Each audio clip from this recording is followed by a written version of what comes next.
Mbak Neni Nurhayati lagi ramai sekarang ya, menuduh KDM menggunakan buzzer untuk mendukung seluruh kebijakan-kebijakannya.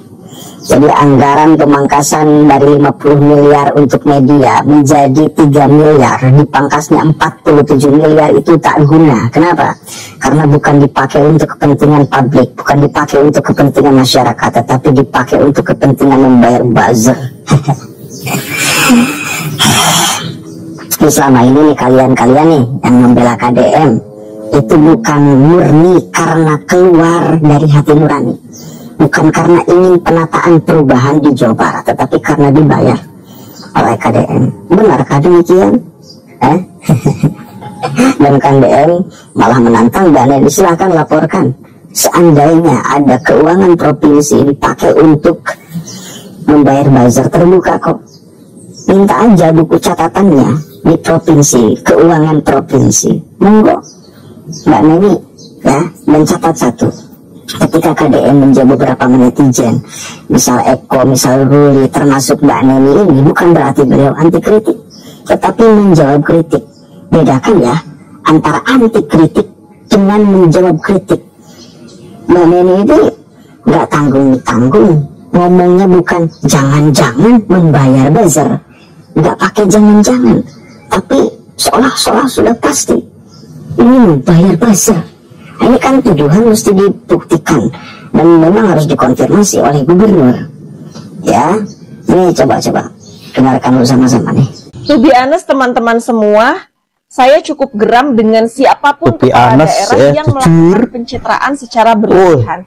Fakta tidak lebih penting dari opini. Ketika tidak siap dengan kritik di media sosial, mengerahkan buzzer untuk menyerang siapapun yang kontra dengan dengan komentar-komentar yang sangat jahat. Yang pro buzzer juga sudah bersiap nih untuk memuji-muji, membuat dan mengemas konten secara berlebihan, kemudian memviralkannya.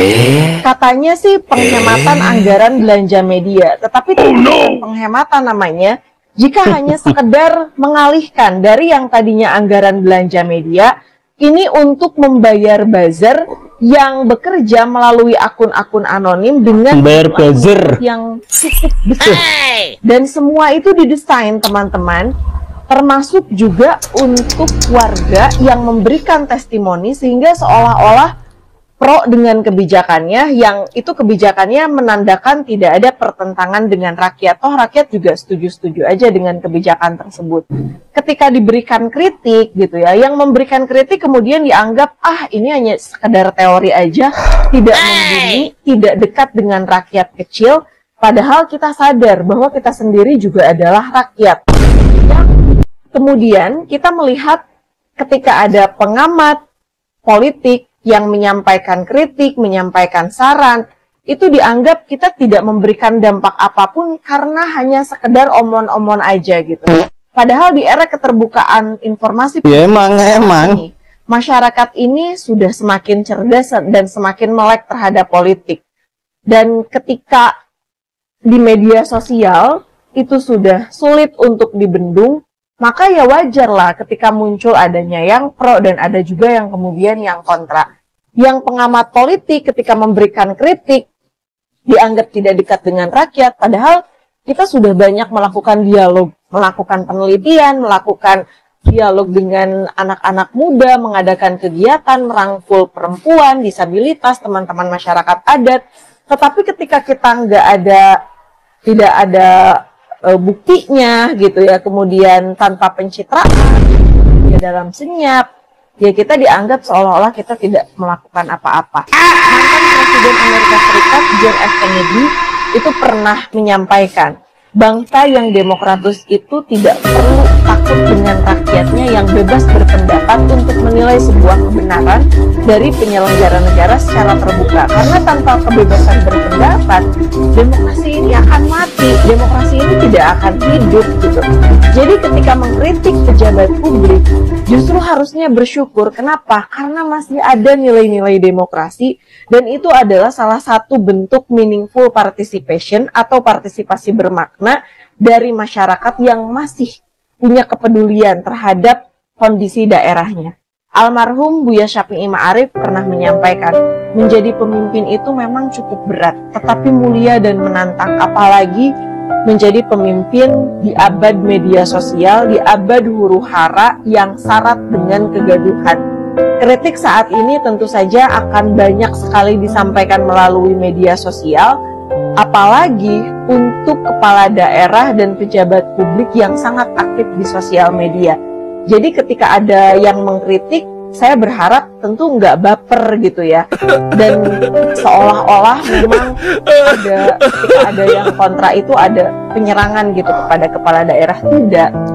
Apalagi ketika kebijakannya itu yang dinilai tidak meaningful participation, kemudian tidak ada kajian secara komprehensif, merasa benar sendiri, dan merasa bahwa itu adalah kebutuhan rakyat. Ini yang menurut saya keliru dan harus kita luruskan bersama-sama. Nah, tentu saja saya berharap para kepala daerah, siapapun itu, dimanapun daerahnya, tidak memaknai kritik dari warga itu secara sempit, tetapi harus dengan pemikiran terbuka, karena perbedaan itu adalah sebuah keniscayaan, baik itu yang pro ataupun yang kontra. Dan yang terakhir, jadilah negarawan yang tidak reaktif dengan kritik warga, tunjukkan dengan teladan Bapak Ibu semua para kepala daerah untuk rakyatnya. Bagaimana menurut pendapat teman-teman terkait dengan kepala daerah yang over pencitraan? Assalamualaikum, sampurasun, lujeng enjing wargi Jabar. Semoga pagi hari ini sehat selalu. Semoga seluruh warganet semuanya dalam keadaan bahagia.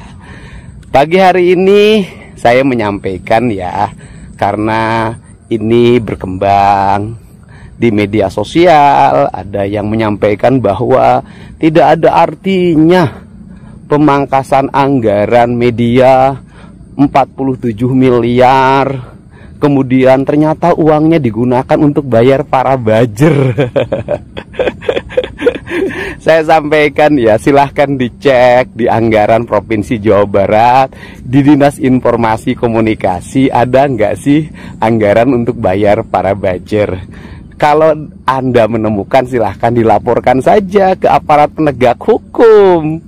Anggarannya terbuka kok, tinggal diambil datanya, ada kok, silahkan aja, atau datangi Dinas Informasi Komunikasi, menanyakan ada nggak anggarannya, pinta tuh buku datanya, ambil. Nah, itu saya persilahkan ya. Jadi sampai hari ini kalau ternyata di media sosial banyak sekali yang memberikan support, itu mereka adalah warga yang memiliki pikiran dan harapan akan perbaikan dan kebaikan di Provinsi Jawa Barat. Mereka bukan buzzer, mereka orang-orang yang memiliki rasionalitas dan emosionalitas tanpa suka menjelekkan orang lain ya. Terima kasih ya atas kecurigaannya, karena rakyat ini penting curiga pada pemimpinnya. Kalau pemimpinnya tidak dicurigai, nanti pemimpinnya mengambil tindakan-tindakan yang merugikan. Terima kasih ya, tetapi saya harap sebelum speak up di media sosial, lebih baik siapkan dulu datanya baru speak up. Karena kan kita tidak mungkin speak up sembarangan tanpa data, karena itu termasuk kategori penyebaran berita bohong ya. Salam untuk Mbak yang berkerudung yang speak up.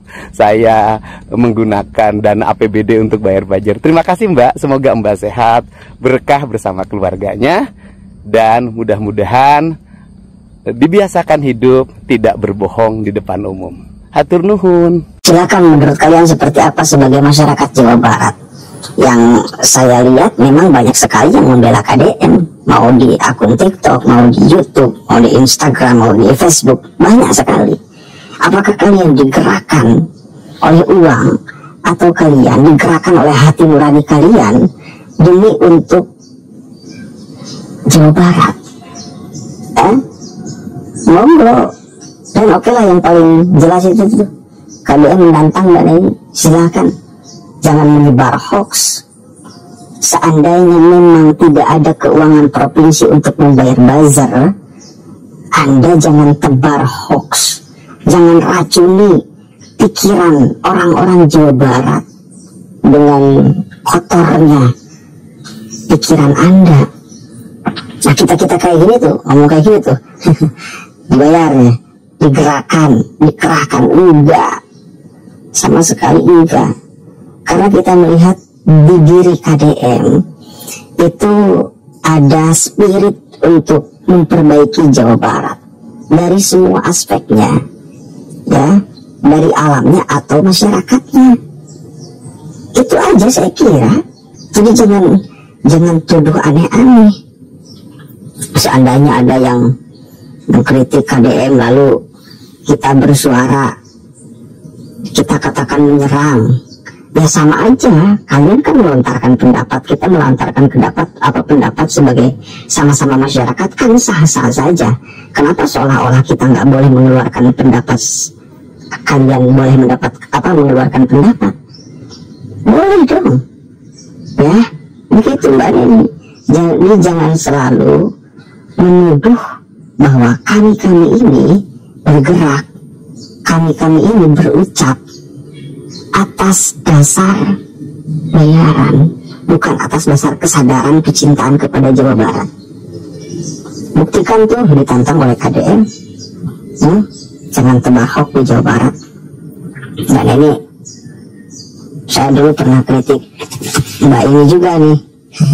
Jadi saya melihat Mbak Neni ini bukan orang tidak berpendidikan. Mbak Neni ini orang berpendidikan. Maka ketika orang berpendidikan, masa disandarkan ucapannya terhadap tuduhan, bukan disandarkan ucapannya pada fakta, pada data. Lantas apa maksud dan tujuan Mbak Neni ini? Apakah untuk memperbaiki Jawa Barat atau punya maksud dan tujuan lain? Kan gitu. Silahkan buktikan Mbak Neni, ditantang oleh Pak Gub tuh. Ya, yang jelas satu, kita berbicara, bersikap bukan karena bayaran, tetapi karena kesadaran. Anda harus catat itu.